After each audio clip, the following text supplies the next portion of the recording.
টাঙ্গাইলে ড্রেনে জমে থাকা পানি ও বর্জ্যে উৎপাদন হচ্ছে এডিস মশা। ডেঙ্গু পরিস্থিতি নিয়ন্ত্রণে টাঙ্গাইল পৌর কর্তৃপক্ষের তৎপরতা নেই বললেই চলে।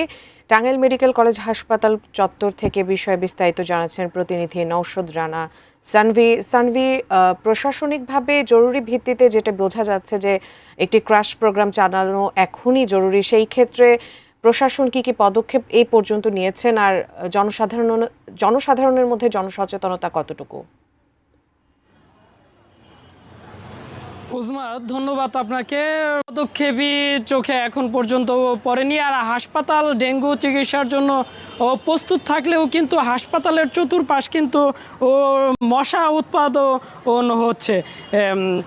চারপাশ তাকালে দেখা যায় জমে থাকা নোংরা পানি, অপরিচ্ছন্ন ড্রেন এবং আবর্জনার স্তূপ।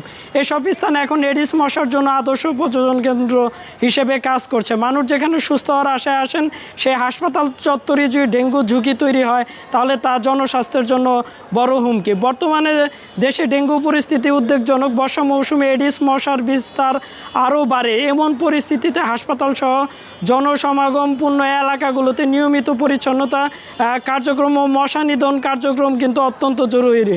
কিন্তু বাস্তব চিত্র ভিন্ন কথা বলছে।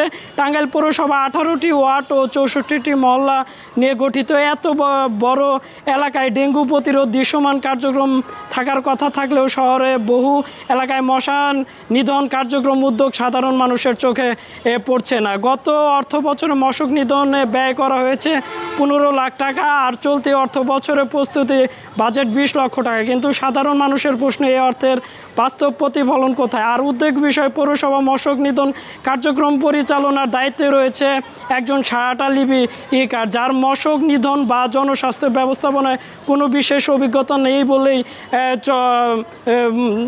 বলেই এমন প্রশ্ন উঠেছে। এমন গুরুত্বপূর্ণ একটি কার্যক্রম দক্ষ অভিজ্ঞ জনবল না থাকায় কার্যকারিতা নিয়েও প্রশ্ন উঠেছে। শুধু হাসপাতাল চত্বর না, শুধু সারা শহরে কিন্তু নোংরা পরিবেশ এবং মশা উৎপাদন কেন্দ্র পরিণত হয়েছে। টাঙ্গাইল থেকে এই ছিল আমার কাছে সর্বশেষ।